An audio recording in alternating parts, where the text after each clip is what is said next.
All right, ladies and gentlemen, thanks again for tuning in. My name is Dave, and this is Save America, Vote Tulsi Gabbard.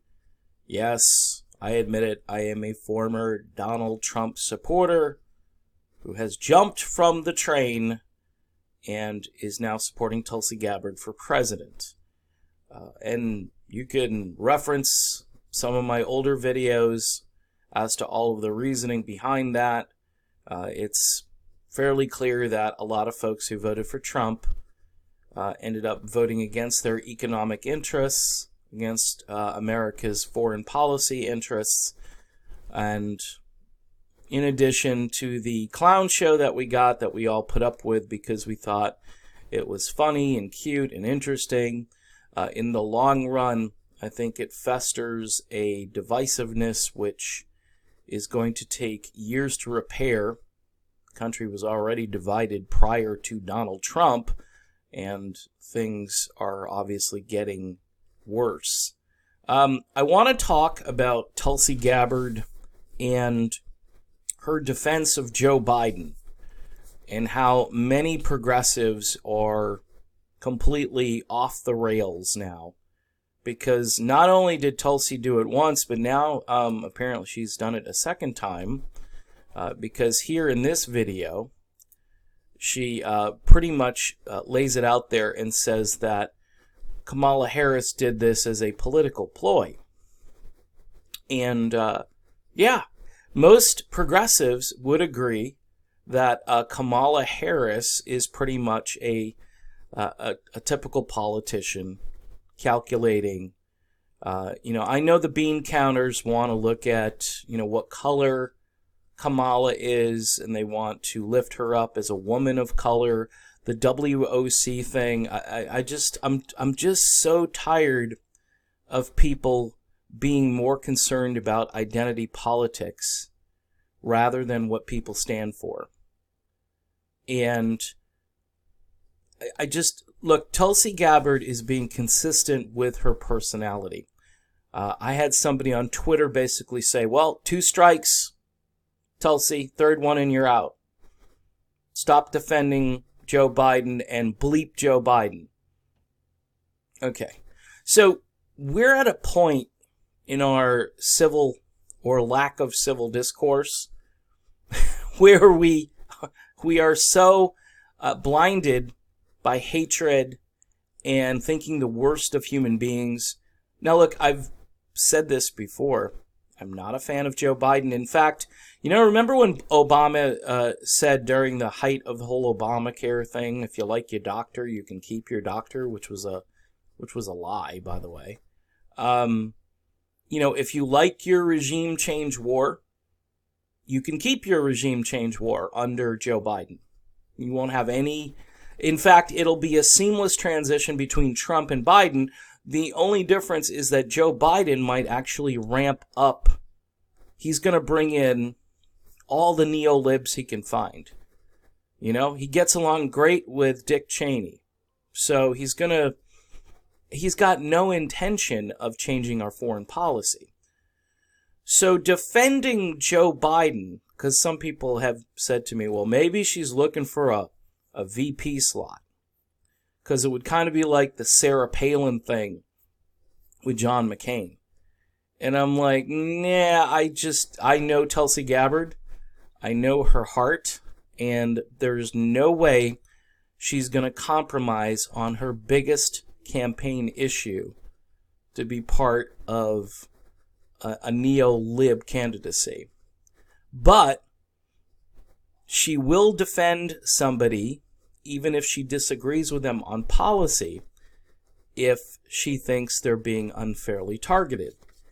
And I've said, you're going back to an issue from the 1970s. It's a complicated issue. It's not just about race. It's about what's best for kids. I lived in a town outside of Boston, 26 miles or whatever from Boston. They would bus these kids in, and their day was hell because they'd get up early in the morning, they'd be bussed out, and then they would get home, and it would be dark. It'd be after dinner time in some cases. You're talking about urban traffic. You're talking about 26 miles, multiple bus stops, and a lot of people just thought it was torture for these kids to go through this. And I understand you want to integrate kids and have black kids and white kids together. That was a laudable goal. Okay, Biden was arguing that he didn't want the federal government to mandate it to the states and so forth. I tend to be kind of a states' rights sort of guy, if that was truly his argument. I think the whole bottom line of this issue is that it's been, there's a lot of hyperbole here. There isn't a lot of substance to Joe Biden is a racist based on this. Based on the fact that he had to work with despicable people and people who were segregationists or out-and-out racists from the South. Remember, folks, the Democratic Party was the home of racist behavior. You know, everybody likes to say the Republicans were the racist party, or they currently are. I think the parties have kind of done a little bit of a 180 in some ways. But LBJ, he hatched the whole plot that he would have black people voting for the Democratic Party forever after he proposed all of his programs to help folks in the inner cities and all over the country. He thought, hey, this is a voting bloc. This was just political expediency because none of it has served anyone well. And it's caused this incredible divide. But what I'm seeing now is a level of disconnect from reality where people just assume, hey, Tulsi Gabbard is supporting a racist. And if she does it again, she's toast. She's done. I think that's a really sad commentary on just who we are right now as a society. You know, Kamala Harris, she's bumped up quite a bit in the polls, but I don't think she's going to be president. I think she might be a vice president. And who would she be vice president for? This guy, Joe Biden. Biden and Harris. Now, maybe, you know, the election gets a little bit more nasty and insults go back and forth, but you've seen these political opportunists, they come together at the end and then they kiss and make up and everybody is happy. And, you know, then you see heads explode, by the way. The Kamala Harris loyalists, they can't believe that Kamala Harris is with Joe Biden on a ticket. And it's just funny to see how politics works. And you get so angry, you're like, this isn't the person I thought she was. But then you'll get people to say, oh, well, she's the VP now. She's just one heartbeat away from the presidency. This is great. So all of this stuff could be meaningless in a year from now when these two people probably make up and get together. He knows. He was smiling. If you watch that debate, Biden was smiling when he was getting the attack. These aren't people who are worried about issues. They're worried about strategy. And all of the people that are coming down on Tulsi Gabbard right now, they're all strategists. They're all tribalists. They're all thinking, well, she can't keep doing this. Well, I'll tell you what. Tulsi Gabbard isn't guided by strategy. She's guided by her core, her inner belief system. And I know that's a shock to a lot of progressives and others who look at Tulsi Gabbard and they say, what a great candidate. But boy, she really did some really stupid things here. And it shows that she's just not ready. She doesn't understand strategy. And her base is gonna freak out. And you say to yourself, well, again, I want a candidate who's genuine and who sometimes is an equal opportunity offender and defender. All right, I think she's going to do what's right. And that is more important to me than political expediency, scoring cheap political points, and ramping up conflict among groups in our country. We've had that for way too long, and it's escalated to a point where there's no civility, where people on Twitter can just say, bleep you, Tulsi, bleep Biden, and bleep you. And they're fine. And then they'll go over to Bernie. And Bernie, by the way, has said on numerous occasions that Joe Biden is a friend. Okay, so is Bernie a friend of a racist? Why would you be friends with a racist? I mean, I'm just trying... Look, this is a channel about being blunt, and I asked that question on Twitter. You know, if Kamala said that Biden isn't a racist, and Bernie didn't say it in those words, but has basically said, well, if it's me or Joe or me, no matter who wins, you know, hey, we're in this together. That's kind of like saying, let the best man win, and we'll let the chips fall where they may, and I'll support Joe, and Joe will support me, and everything will be great at the end of the day. That's more or less not saying Joe Biden is a bad person or a racist, okay, in so many words. And then somebody actually sent me an interview where Bernie flat out said, hey, I don't think Joe Biden is a racist. This is all political nonsense. And they're feeding into a tribalist base right now that is so hypersensitive to race, gender, all of these things that at the end of the day, it's all going to get us killed. I'm serious. It's all going to get us killed because we're not going to focus on the climate. We're not going to focus on income inequality. We're not going to focus on the things that are going to better the society. We're going to keep fighting among ourselves. And nobody seems to see that. Everybody just wants to play tribal politics and get angry. And by the way, this happens on the right. It happens on the right. It happens on the left. And the media feeds it. The media loves this back and forth and this debate because obviously it's ratings for them. They don't want to talk about foreign policy. They don't want to talk about how we're in all these countries we're not supposed to be in, or there's no reason for us to be there. They don't want to talk about dead soldiers. They want to talk about, you know, who said what about who, and are they a racist, and let's get a panel in here and weigh in on Joe Biden's racism. And Tulsi Gabbard, she has no business, no right defending anybody. Yeah. So, in any event, Tulsi Gabbard is defending Joe Biden because it's not her nature to go against her own personality and her own DNA and her core values. I mean, if she thought Joe Biden was a racist, she would probably bluntly say, I think this guy is a wackadoodle, or she'd find a way to do it. I mean, she was on Joe Rogan, and she spoke on Joe Rogan for 2 hours or something, and was totally comfortable. And she would say whatever she needed to be, whatever needed to be said.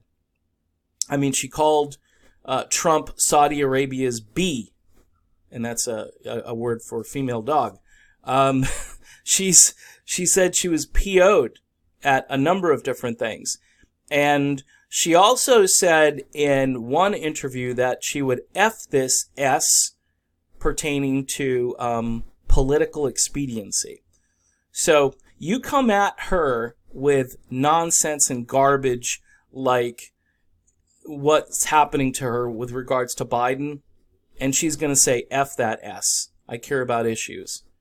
I care about service. I care about service before self. This campaign stuff about service before self, about Tulsi, this isn't about clever marketing. This is about who she is. And her sister and others have really come up next to her alongside and really propped her campaign up. And Tulsi Gabbard has natural talent, and she's got energy.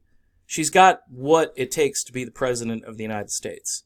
And she's got people in both political parties nervous, and the media obviously nervous because if more people hear this message, they're going to gravitate toward it.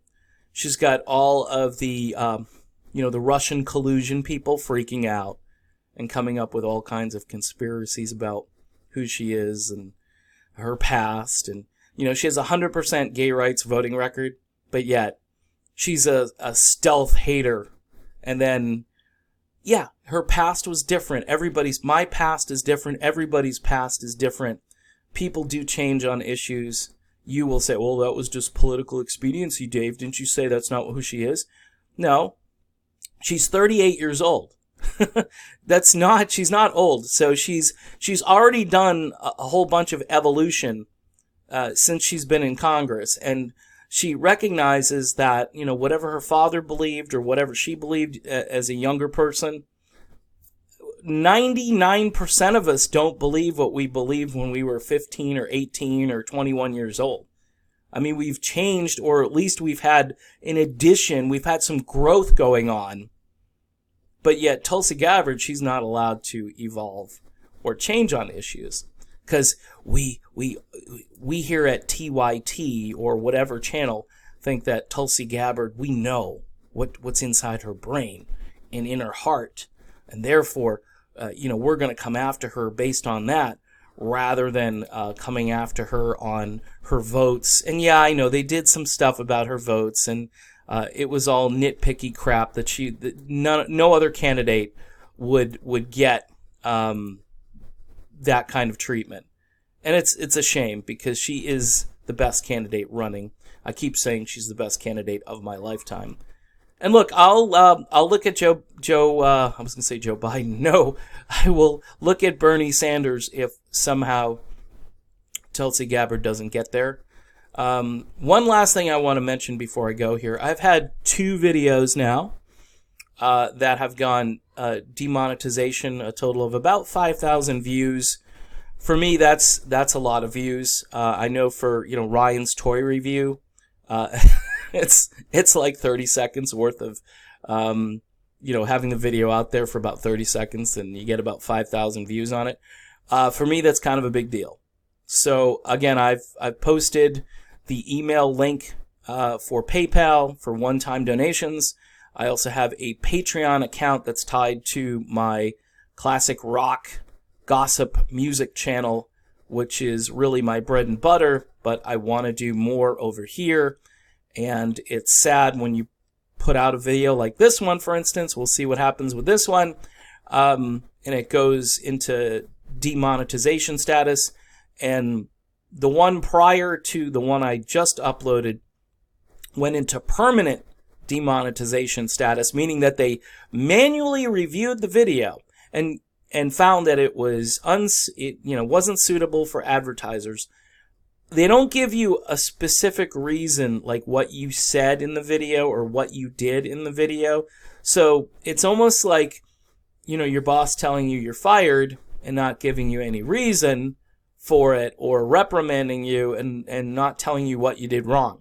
Imagine going to work every day and you're screwing up and nobody's giving you constructive criticism as to how you can fix that. Hey, YouTube, that's a stupid idea. It's a stupid policy. So, again, if you can support me on Patreon, it's $1. You can do $1 a month. Same with PayPal. One-time donation of whatever amount you want to do. I know money is tight. The people who are watching my channel, I'm sure, aren't rich and connected. I've never been rich and connected. This sort of is my livelihood. I'm a stay-at-home dad. I have a young child who's 5, and I do some other things here, but for the most part, this is what I do. This is what I have time to do. And not that I wanted this channel, per se, to be a business model or to make me tons of money, but in order for me to do content and not get discouraged and not think that telling the truth about endless wars or the way our financial system is geared toward the top 1% in our society. And look, I do still have some conservative enzymes here. I am on social issues, I tend to be more conservative, but I'm libertarian, meaning that you do what you want to do, I'll do what I think is right, and we'll all get along and coexist. So I think I'm kind of a unique commentator here in the sense that I bring a different perspective. The progressives are all going to typically walk in lockstep, and this whole Joe Biden thing is indicative of that. I've just seen people who I never thought would call out Tulsi Gabbard and give her a reprimand on this. I'm just shocked at all those people because they so think Joe Biden is the worst racist who's ever walked the face of the earth. Meantime, you got Donald Trump as president. You had Bill Clinton as president, who had ties to all kinds of people. You had Hillary Clinton, who ran last time, who almost became president, who one of her mentors was Robert Byrd. All right, so I mean, look that up.